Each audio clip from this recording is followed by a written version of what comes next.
Merci, Monsieur le Président, Monsieur le Ministre, Madame la Présidente de la Commission spéciale, Messieurs les rapporteurs, Mesdames et Messieurs, chers collègues.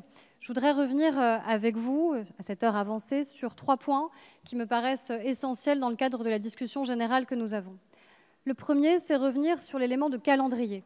J'ai entendu ce soir et dans les jours qui ont précédé beaucoup de nos collègues s'interroger et nous interpeller sur le maintien d'un calendrier et le maintien notamment de l'examen de ce texte au mois de juillet.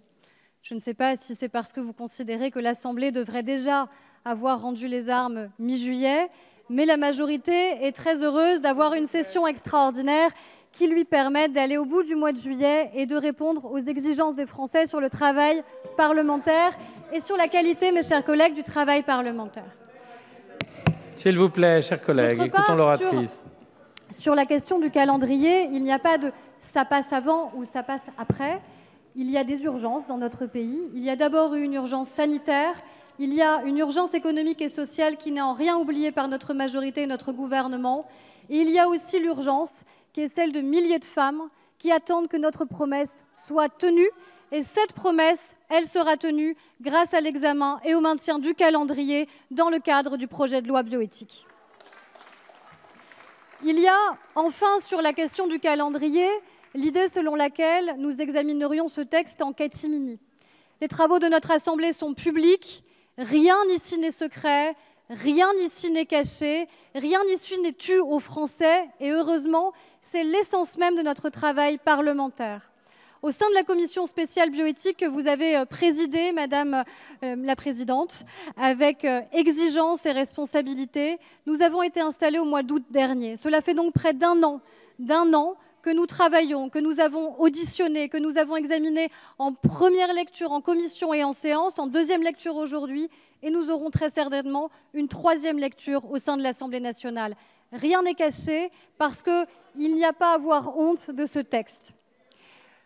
La deuxième chose, c'est sur la question qui nous amène à examiner ce texte bioéthique et sur les équilibres même de ce texte. Vous mentionniez des lignes rouges, je vais y revenir, mais avant d'avoir des lignes rouges, il y a des lignes vertes et il y a aussi tout simplement un équilibre qui est la question même qui est posée par le projet de loi sur la bioéthique. Systématiquement, le législateur a voulu que nous puissions tous les 7 ans, et bientôt si nous l'adoptons tous les 5 ans, examiner quelles étaient les avancées scientifiques possibles dans notre pays, en disant nous, législateurs, et avant nous, le Conseil national consultatif d'éthique, et avant le CCNE, les États généraux de la bioéthique et donc les Français, dire au regard de ce qui était possible, ce que nous estimions être souhaitable. C'est cet équilibre-là auquel notre majorité, en soutien du gouvernement, est attachée.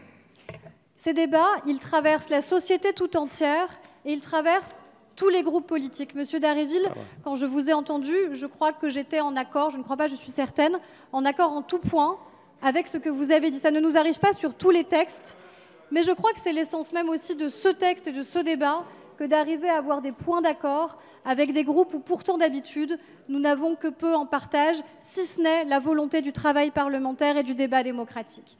Tous les groupes et le vôtre également, est partagé sur ce texte. Et tant mieux, parce qu'en vérité, c'est la démonstration saine de ce que permet le débat au sein de notre Parlement. Et c'est la démonstration également que notre Assemblée est à l'image des Français et qu'elle est traversée par les mêmes débats éthiques qui traversent la société. Je crois que c'est à l'honneur de notre Assemblée que de pouvoir l'affirmer. Et c'est à l'honneur de notre groupe parlementaire que d'assumer de pouvoir porter des différences. Sur ces différences, je suis attachée en effet à un certain nombre d'équilibres. Je crois que nous ne pouvons pas les rompre sur un certain nombre d'éléments fondamentaux, que nous ne pouvons pas les rompre sur la question de la PMA dite post-mortem. Je sais, monsieur le rapporteur, que ce mot vous gêne et je comprends bien pourquoi, parce que quand on parle de PMA post-mortem, il n'y a que de la douleur en vérité qui est en jeu. Mais on doit arriver à arbitrer sur ce sujet. Et moi, en mon âme et conscience, je considère que nous franchirions une borne éthique trop importante en acceptant la PMA post-mortem. C'est la même chose dans le cadre du diagnostic préimplantatoire en recherche d'aneuploïdie.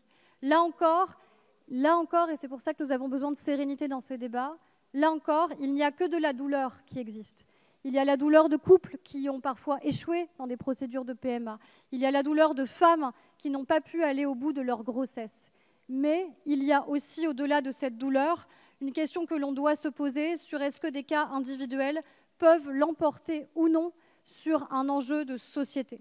Et je ne crois pas que sur cet enjeu de société, nous puissions aller aussi loin, parce que je ne crois pas que notre Assemblée puisse adopter un tri préalable sur la question des embryons. Et c'est la raison pour laquelle, humblement, et ça n'est que ma borne éthique personnelle, je ne pourrai pas voter le DPIA.